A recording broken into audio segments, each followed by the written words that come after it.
안녕하십니까. 신의 한수의 신의식입니다. 대화는 대화대로 하고 안보는 안보대로 지켜나가야 됩니다. 대화한다고 해서 안보를 풀어헤치면 그것처럼 위험한 것도 없습니다. 올해 예정된 키 리졸브 훈련 예정대로 진행됐으면 좋겠는데요. 그렇게 될지 잘 모르겠습니다. 이와 관련해서 전옥현 전 국정원 제1차장님 모셨습니다. 안녕하십니까. 예. 안녕하십니까. 훈련은 하면서 대화해야 되는데 지금 말이죠. 대한민국 거꾸로 가고 있습니다. 훈련도 포기하고 전방에 있는 그 지뢰도 제거하고 또 감시 초저수 박살내고 NLL도 파괴시키고 그러면서 대화한다. 북한은 변한 게 없는데 많은 분들이 걱정하고 있습니다. 그렇습니다. 이제 많은 분들이 걱정하고 있고 제일 걱정 중에 하나는 우리가 이제 9.19 군사 합의라는 거 있지 않습니까? 지난번에 이제 그걸 통해서 우리의 대북 대응 능력에 너무 취약성이 노출되지 않느냐 이런 그 우려가 굉장히 큰 것이죠. 두 번째로 더 큰 것은 이제 뭐냐면은 북한의 대남 군사 도발에 대한 강력한 응징 추구의 하나인 한미 연합 훈련을 안 하기로 한 거, 이것이 대한민국의 안보에 어떤 영향을 줄 것이냐, 어느 누구 하나 예외 없이 전부 우려를 할 수밖에 없는 상황이 됐었습니다. 그러고 있는데 이제 신년이 와가지고 결국은 이제 한 달 반만 있으면 이제 3월이 오는데, 3월이 오면 이제 한미 연합 훈련의 가장 큰 훈련이 키 리졸브 훈련, 그리고 이제 독수리 훈련의 시대가 오거든요. 근데 지금까지 이제 한미 양국 국방 당국 간에 논의된 내용을 보면 이거 안 하는 걸로 이렇게 방향이 잡혔어요. 그런데 키 리졸브 훈련이라고, 이것은 실제 야외 기동 훈련이 아니고요. 예. 이 컴퓨터에 의한 그 시뮬레이션 훈련에 불과합니다. 네. 지휘소 훈련인데, 이거를 오늘 아침 이제 보도를 보면 국방부에서 한미 키 리졸브 훈련을 하는데, 이게 통상 한 2주 정도 했는데 이번에는 하게 되면 열흘 정도밖에 안 한다. 기간을 많이 줄이는 것이죠. 그 이유인즉슨 이제 비핵화라고 하는 그런 그 대화 국면에 있기 때문에 이 너무 북한을 자극할 수가 있다. 네. 그래서 가능하면 북한 자극을 줄이기 위해서 기간도 줄이고 이렇게 조만하게 하겠다. 이렇게 지금 나와 있어요. 네. 그런 측면에서 본다면 작년에는 아예 1년 내내 한미 훈련이 없었지 않습니까? 네. 그게 비하면은 그래도 그나마 조금 나아진 거라고 보여져요. 네. 그런데 지금 현재 국방부 뉴스 관련 뉴스를 보면 현재 그 정도로 그 계산을 하고 있는데 훈련하려고 이것도 만약에 2차 미북 정상회담을 봐가면서 또 훈련을 안 할지도 모른다. 지금 이렇게 나오고 있어요. 그런데 제가 이제 우려하는 것은 예를 들어서 이제 한미 연합 훈련이라고 하는 것이 옛날 같으면은 그 옛날에도 과거에도 이 남북 관계의 특성을 봐가면서 이걸 했다 안 했다 한 경우가 한두 번 있어요. 네. 그렇기 때문에 그거를 충분히 좀 이해할 수는 있어요. 부분적으로. 그러나 지금은 옛날하고 다르다. 어떤 측면에서 다르냐. 현재는 과거에는 북한이 핵이 없을 때잖아요. 핵 개발 아주 초기 단계. 그 있어도 뭐 한두 개, 두 개밖에 안 되는데 지금은 작년 2018년도 기준 한 60개 정도 최대 20개에서 60개 가지고 있다는 게 우리 현 정부가 발표한 내용이에요. 그리고 1년 후 2020년에 100개까지 간다는 그런 상황까지 지금 나와 있는 거잖아요. 그게 지금 제일 그 큰 것 중에 하나의 변화고 상황이 악화된 거죠. 말하자면 과거보다. 그리고 또 하나 문제는 뭐냐면은 지금 전작권을 미군이 가지고 있는 전작권을 우리 한국군이 행사하게 2022년도 그럼 현재 조건에 의한 이양을 하고 있는데 제가 보기에는 마치 시기를 정해놓고 하는 것 같은 느낌을 주는 조치들이 나오고 있어요. 그런 전작권 전환을 앞두고 있어가지고 전작권 전환에 중요한 평가를 하잖아요. 그러면 최초 작전 운영 능력 평가가 금년부터 있게 되거든요.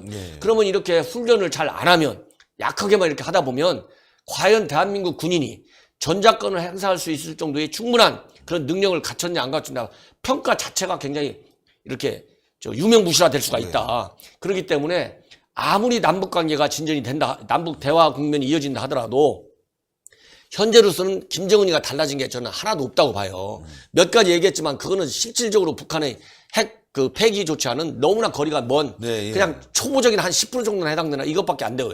실질적으로는 저는 그렇게 판단합니다. 그렇기 때문에 일단 최소 이건 더구나 야외 기동 훈련이 아니고 이 컴퓨터상으로 하는 훈련이에요. 당연히 해야죠. 그래가지고 전시 작전 계획을 과연 컴퓨터를 통해서 어느 정도가 이게 실전 상황에 맞을 것인지 북한의 대남 군사 도발 징후 이런 것들이 계속 바꾸잖아요. 더 나쁘게 바뀌잖아요. 그렇기 때문에 이 컴퓨터를 통해서 훈련을 해가지고 실제 전쟁이 발생됐을 때 어떤 부족한 점이 있는지 이런 거를 이 보완하는 그런 훈련 효과를 거둬야 되는데 이렇게 북한의 이렇게 이 안보 환경 북한 때문에 이런 거 더 나빠지고 있는데 우리 훈련 자체는 너무 약해지면 과연 이런 군대가 실질적으로 전작권을 이양받았을 때 김정은이가 약속을 어기고, 김정은이는 대한민국 관련해서 보여준 것은요, 약속 어긴 것밖에 없다고 봐도 과언이 아니에요. 그렇잖아요. 그러니까요. 군사 합의, 개성공단, 금강산 합의 얘기할 필요가 없을 정도로 네. 정전협정 위반 건이 수십만 건 되잖아요. 그것만 보더라도 김정은이가 약속을 깰 확률이 굉장히 많은데, 과연 그렇게 약속을 깨고 도발을 했을 때, 제2의 연평도 천안함 폭격이 있을 때, 과연 어디서 훈련, 숙달된 도발을 격퇴할 수 있는 능력이 나오겠느냐. 저는 심히 우려된다. 우려되죠. 그래서 키 리졸브 훈련만이라도, 그렇죠? 네. 예, 이 도상 훈련만이라도 좀 제대로 해줬으면 좋겠다.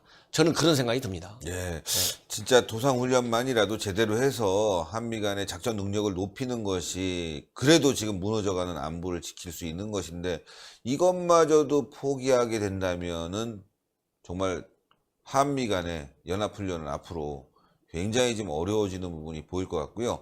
북한은 또 계속 지금 한반도에 미 전략자산 들어오는 걸 반대하고 있는데, 정부가 너무 많이 눈치를 보고 있어요. 도대체 북한에 저렇게 눈치를 보는 이유가 뭘까? 물론 그 이유야 다 알고 있지 않습니까? 친북적이고 종북적인 정권이다, 이런 의혹들이 있기 때문에 그렇다라는 건데, 지금 정말 심한 것 같습니다. 네. 더군다나 이제 금년도 같은 경우 굉장히 안보 환경이 저는 위중하다고 보는 이유 중에 하나가, 작년도에 회담을 해봤잖아요. 실질적으로 대화를 해봤지 않습니까? 네네. 그렇잖아요.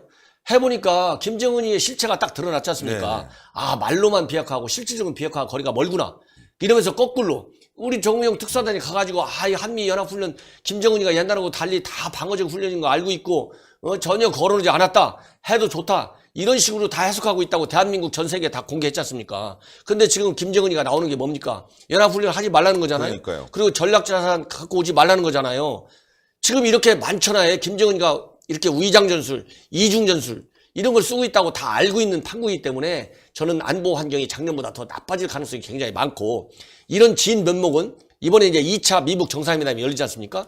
그러면 더 적나라하게 그게 나온다고 봐요. 네. 더군다나 이번 주에 김영철이가 지금 미국을 간다고 지금 돼 있어요. 그럼 워싱턴에 이번에는 직접 가가지고, 워싱턴에 가서 이제 폼페이오가 만나잖아요. 네네. 그러면 김정은이 계산을 더, 10년 사이 이렇게 이야기한 거, 당신들 미국이 꼭 지켜라. 내가 그러면 ICBM 폐기해주겠다. 이 정도처럼 나올 것 같아요. 그리고 미국 선물 주고 있으면 빨리 내놔봐. 그러니까 굉장히 미국을 또 다그칠 거라고요. 지금 어느 정도 그 제재 완화는 어디까지 갈 것인지 지금 상당히 합의가 됐기 때문에 고위급 접촉이 열리는 거예요. 왜 합의가 됐냐? 김정은이가 김영철이를 안 보내줘 갖고 미국 접촉이 안 열리는 것이지, 미국이 안 하겠다고 안 열린 게 아니에요. 예. 그러면 지금 김정은이가 이제 보내잖아요, 김영철이를. 그러면 김정은이가 바라는 선물을 받았기 때문에 보내는 것이지, 김정은이가 선물 받지도 않았는데 왜 김영철을 보내겠습니까?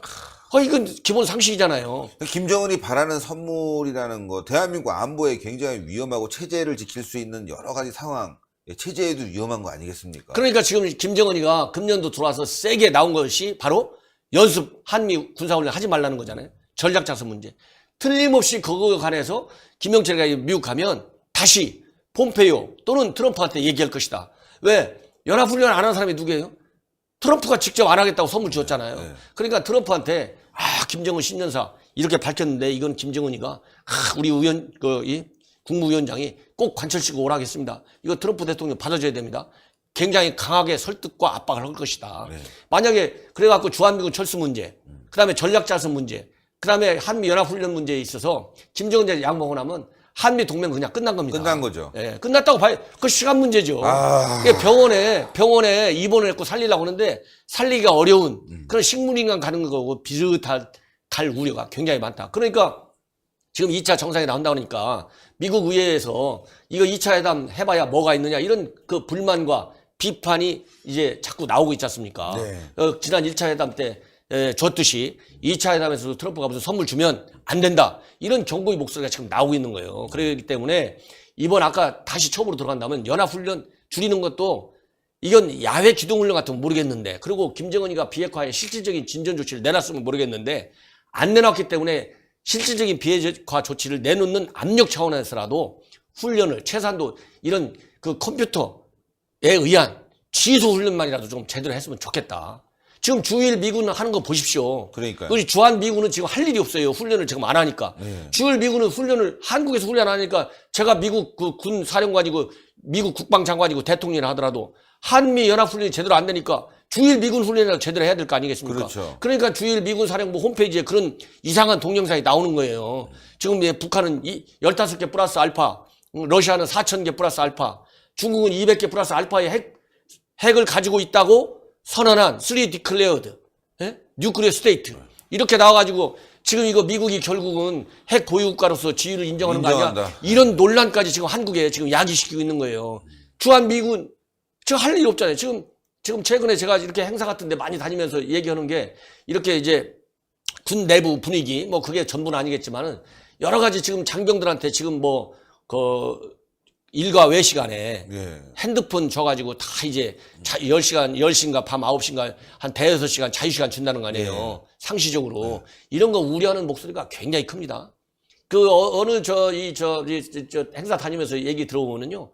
자기 아들들 군대에 있는데 옛날에는 말이야, 고된 훈련 받을까 봐서 걱정을 했는데 엄마 아빠 걱정하지 말라고 하는데 헐 거 하나도 없다고 그런 얘기까지 한다는 거예요. 야, 인마 너 훈련 똑바로 하더라. 이렇게 거꾸로 얘기한다는 거예요. 큰일이네. 예. 지금 그런 환경입니다. 그렇기 때문에 지금 한미 연합 훈련만이라도 제대로 좀 해야 된다. 그래야 김정은이가 더 그야말로 무서워서 김정은이가 경제제재 무섭고 트럼프가 또 작년에 한번 군사적인 스트라이크 했다고 밥 우드워드 책자에도 나와 있잖아요. 그렇죠. 이렇게 되니까 김정은이가 무서워갖고 지금 협상에 나온 거지 않습니까? 그러면 일단 협상에 나왔기 때문에 실질적인 비핵화라고는 선물을 미국 정부에 두지 않으면 또 이런 경제적 군사적인 압박이 올지 모른다. 두려움을 갖게 하지 않으면 김정은이 절대 핵을 포기할 가능성이 없다. 그렇습니다. 그래서 과거 김일성, 김정일이가 해오던 그런 버릇대로 핵을 포기하지 않고 엉뚱하게 계속 은닉이나 시키고 해가지고 나중에 핵 무장국가로 남고 핵 보유국으로 남겠다? 이런 계산을 하지 않도록 하려면 강한 압박밖에는 저는 없다. 이렇게 저는 단정적으로 말하고 싶습니다. 그렇습니다. 정말 위험합니다. 주한미군 철수까지 연결되는 것은 아닌가 그런 걱정이 되는데 제발 그런 일은 없었으면 좋겠지만 지금 하는 상황, 돌아가는 상황이 이 김정은의 작전에 말려드는 있는 것 같아서 굉장히 불안합니다. 그런 시각이 지금 미 의회에서 나오고 있어요. 예. 지금 바로 그런 시각이에요. 네. 그래서 저도 걱정스러워서 지금 이렇게 방송을 하는 겁니다. 너무너무 감사드립니다. 전혁현의 안보정론TV에서 이 부분을 좀 집중적으로 다시 한번 부탁드리겠습니다. 예. 감사합니다. 감사합니다. 예, 전옥현의 안보정론TV도 꼭 시청해 주시고요. 진짜 걱정입니다, 여러분들. 주한미군 철수, 미 의회가 막고 있긴 하지만 또 북한의 이 핵 위협, 미국까지 본토까지 도달하는 ICBM을 만들고 또 유출돼서 미국까지 어떤 테러가 일어날지도 모르는 그런 상황 아니겠습니까? 그러다 보니 트럼프 대통령이 또 미 의회를 설득해서 그래, 김정은이 핵보유국으로 놔두고 우리는 철수하자. 미국의 안전을 위해서, 우리의 국익을 위해서 양보하자. 이렇게 되면 대한민국은 없어지는 겁니다. 그런데 지금 그런 상황들이 조금씩 보이고 있어서 걱정이 되고 있습니다. 정말 큰일입니다. 대한민국 지키기 위해서 우리 국민 모두가 나서야 되겠습니다. 동그랗게 올라가는 구독 버튼 꼭 눌러주시고요. 추천 버튼 꼭 부탁드리겠습니다. 댓글로 많은 응원 부탁드리겠습니다. 대단히 감사합니다. 감사합니다. 수고하셨습니다.